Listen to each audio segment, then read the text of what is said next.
ওই ম্যাম শোনেন না। এই ফাজিল ছেলে, কি হয়েছে তোমার? হ্যাঁ, আমার না অনেক পাচ্ছে সোনা। ইয়ে মানে? এই ইয়েটা আবার কি? আপনি সবসময় আমাকে পিচ্ছি বলেন, কিন্তু এই সমস্যা বিষয়টা বুঝতে পারলেন না। তুমি সব সময় কিসব উল্টাপাল্টা বলো, তাহলে বুঝবো কি করে? আরে জান, আমার না আদর আদর পাচ্ছে। এই দুষ্টু, পাবলিক প্লেসে কিসব বলো, সবাই শুনে ফেলবে তো। আমি অত কিছু জানি না, আমার এক্ষুনি আপনার আদর চাই। প্লিজ শোনা, এমন পাগলামি করো না। এখন কি করে আদর দেব বলো? জানি না, কিন্তু আমার এখনই আমার আদর চাই, দিন না। প্লিজ বাবুটা, এখন এমন আবদার করো না, আমি রাখতে পারবো না সোনা। কিন্তু আমার তো এক্ষুনি আদর চাই। যেটা মন খারাপ করে না সোনা, তাতে অনেক আদর দিব, কেমন? এখন যাও, ক্লাসে যাও। আপনি কালকে এমন বলেছেন কিন্তু দেননি, রাতে আমাকে একটাবার জড়িয়ে ধরেননি। আজকে আর এমনটা হবে না সোনা পাখি, দেখো তোমাকে অনেক আদর করব। তাও প্লিজ এখানে এসব কথা বলো না। না, আমার এক্ষুনি আমার আদর চাই। যদি না দেন তাহলে আমি আর আপনার সাথে কথাই বলবো না। প্লিজ পিচ্ছি সোনাটা রাগ করে না, বললাম তো পরে অনেক আদর করে দিব। আপনি সবসময় এমন বলেন, কিন্তু পরে আদর চাইলে রাগ করেন। আজকে আর করব না সোনা, আজকে অনেক আদর করে দিব। এখন ক্লাসে যাও বেবি। ওকে, লাগবে না আপনার আদর আমার। আর কখনো আমি আপনার আদর চাইবো না, আপনার সাথে আর কথাও বলবো না।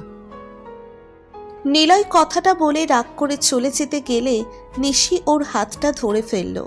তারপর নিচের দিকে ঘুরিয়ে বলল, এই পিচ্ছি বর, রাগ করো কেন? কলেজের মধ্যে ওভাবে তোমাকে আদর দেওয়া যায় বলো? একটু বোঝার চেষ্টা করো বাবুটা।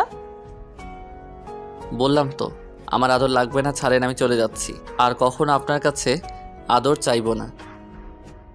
আমার পিচ্চিটা রাগ করো কেন? এই বাবু শোনো না, বললাম তো রাতে অনেক আদর দিব। এখন আমার কথাটা রাখো প্লিজ। আপনি সবসময় এরকম বলেন, কিন্তু রাতে আদর দেওয়া তো দূরে থাক, আমাকে আপনার বুকে একটু জড়িয়ে নেন না। এর জন্যই বুঝি আমার পিচ্চি বড়টা রাগ করেছে। আচ্ছা ঠিক আছে, আজকে থেকে সবই করব, কেমন? আমি তোমাকে বুকের সাথে জড়িয়ে নিয়েই ঘুমাবো। এখন রাগ করে না প্লিজ সোনা। না, আমার কিছুর দরকার নেই, আপনি আমাকে ছাড়েন। আর কখনো আপনার কাছে কিছু চাইবো না। এই দুষ্টু, তুমি এইভাবে বললে আমার খারাপ লাগে না বলো? তুমি জানো না আমার পিচ্চিটা এইভাবে কিছু আবদার করলে আমি সেটা ফেলতে পারি না। জানতেও চাই না। আপনার খারাপ লাগলে আপনি তো ঠিকই আমাকে একটু আদর দিতেন। আমার কষ্ট হয় সেটা আপনি ভাবেন না। যদি তাই হতো তাহলে ঠিকই আমাকে আদর করতে দিতেন। আমার কোনো কথাটা আপনি রাখেন বলেন তো? কোনো কথাই রাখেন না।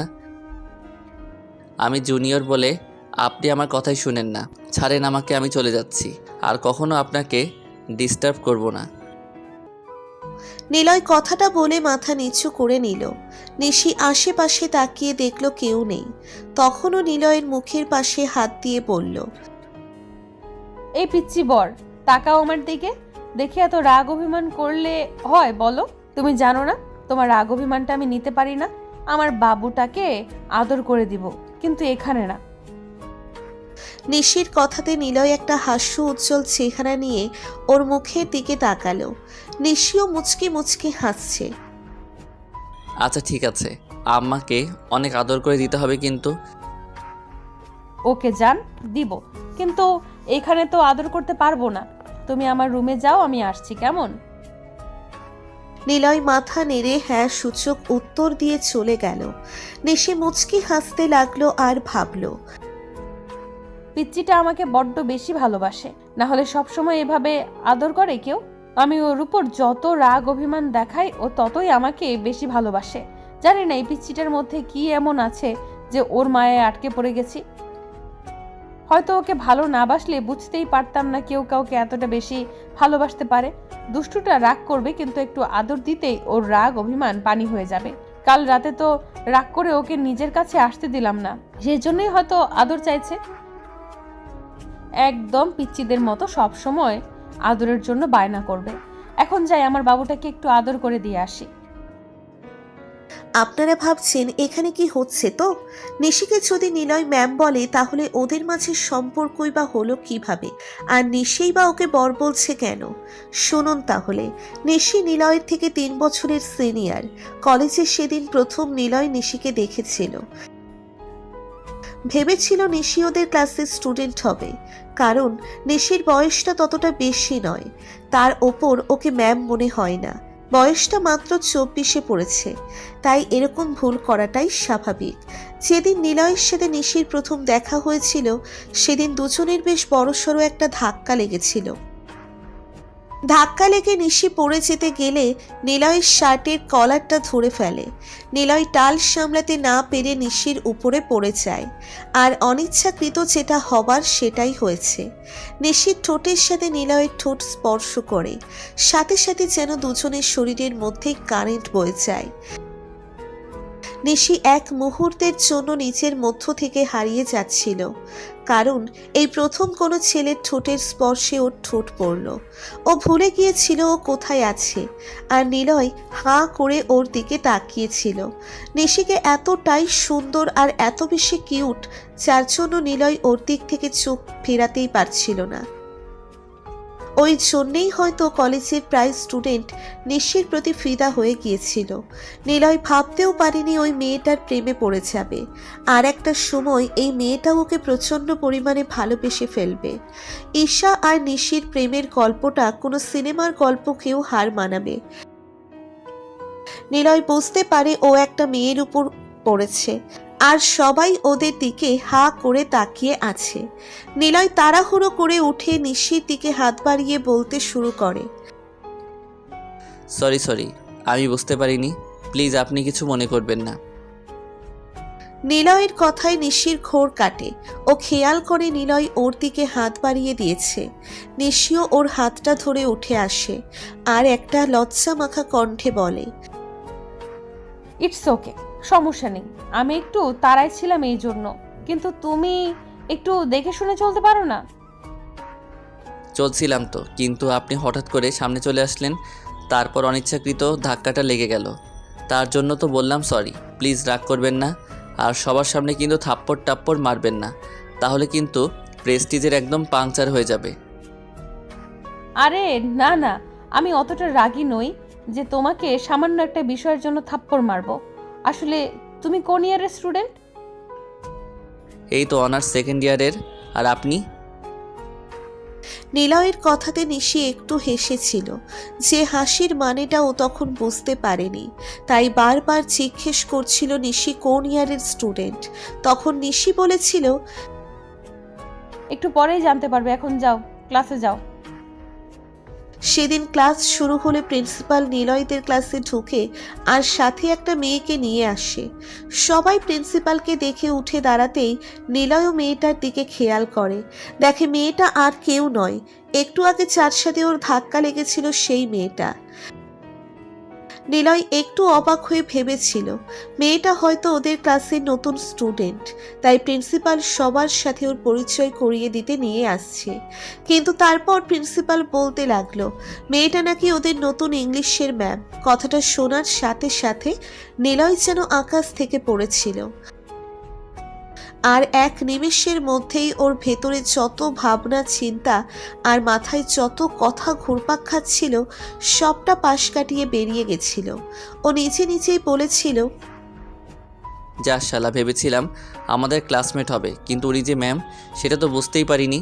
কিন্তু ওনাকে দেখে তো ম্যামের মতো মনে হয়নি, বয়স তেমন বেশি নয়, দেখতে যে লেভেলের মারাত্মক সুন্দরী, তাতে ভেবেছিলাম সেম ইয়ারের হলে ওনার সাথে প্রেম করা যাবে। কিন্তু এখন দেখছি যতটা দূরে থাকতে পারবো ততটাই ভালো। উপরওয়ালা ভালোই জানে ওনার বিহেভিয়ার কেমন, রাগী নাকি শান্তশিষ্ট। নিশিও ক্লাসে এসে খেয়াল করে কলেজে আসার পর যে ছেলেটার সাথে এমন একটা পরিস্থিতির মুখে পড়েছিল সেই ছেলেটা কেমন ড্যাবড্যাব করে ওর দিকে তাকিয়ে আছে। তো প্রিন্সিপাল ম্যামকে সবার সাথে পরিচয় করিয়ে দিয়ে গেল। তারপর নিশির সবার পরিচয় নিতে শুরু করলো। তারপর নিলয়ের পালা আসলে ও পরিচয় দিলে ম্যামও কিছুক্ষণ ওর দিকে তাকিয়ে রইল। নিলয় সেদিন ভেবেছিল নিশির থেকে দূরে সরে থাকতে পারবে, কিন্তু ওর ধারণাটা ভুল ছিল। কারণ যতবার নিলয়ের নিশি ম্যামের সাথে দেখা হচ্ছিল ততবারই ওরা এক প্রকার রোমান্টিক পরিস্থিতির মধ্যে পড়ছিল। হয়তো কখন নিলয়ের সাথে নিশির ধাক্কা লাগছিল, নয়তো কখনো নিলয় নিশিকে বাজে পরিস্থিতির থেকে বাঁচাচ্ছিল।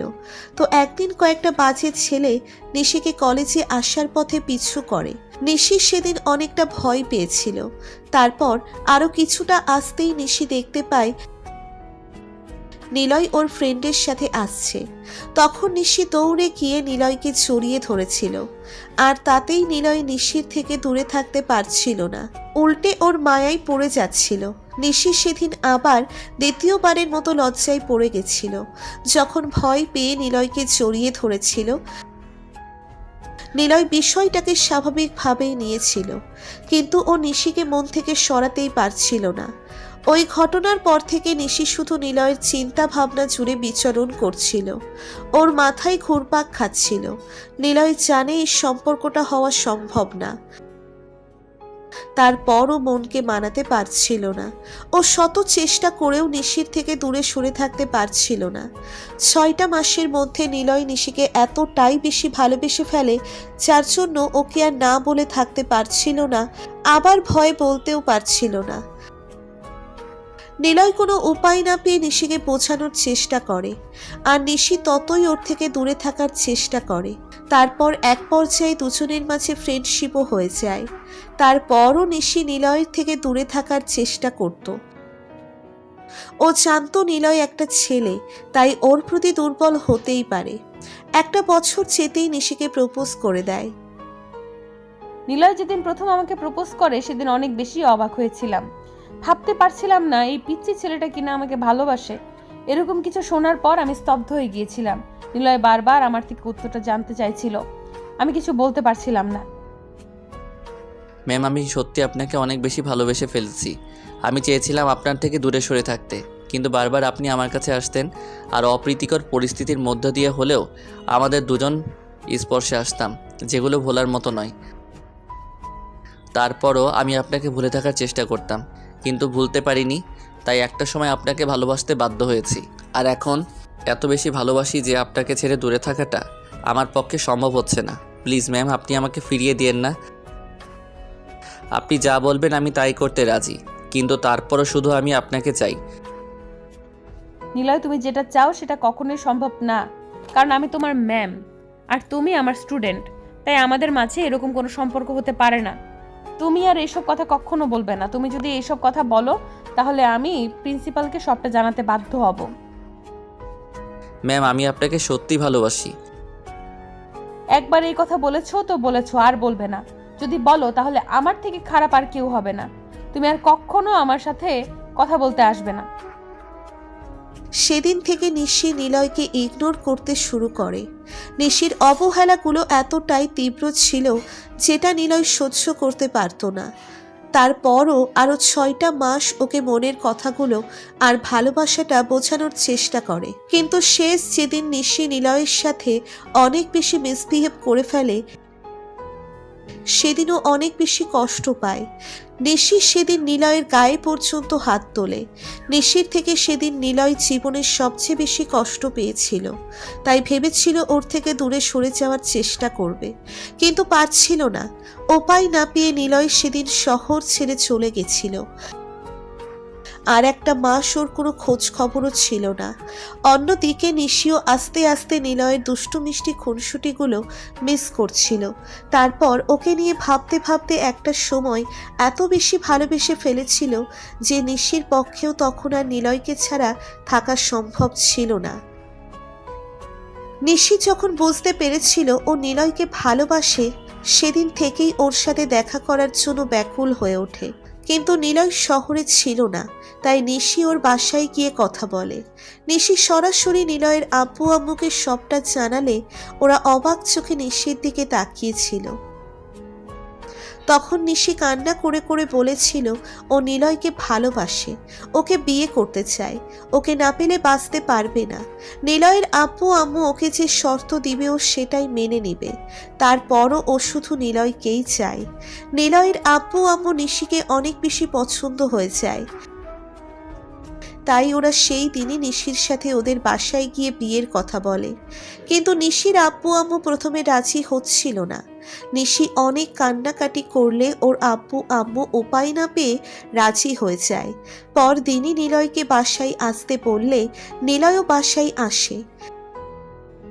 তারপর আব্বু আম্মু জোরপূর্বক সেদিন ওকে নিশির সাথে বিয়েটা দিয়ে দেয়।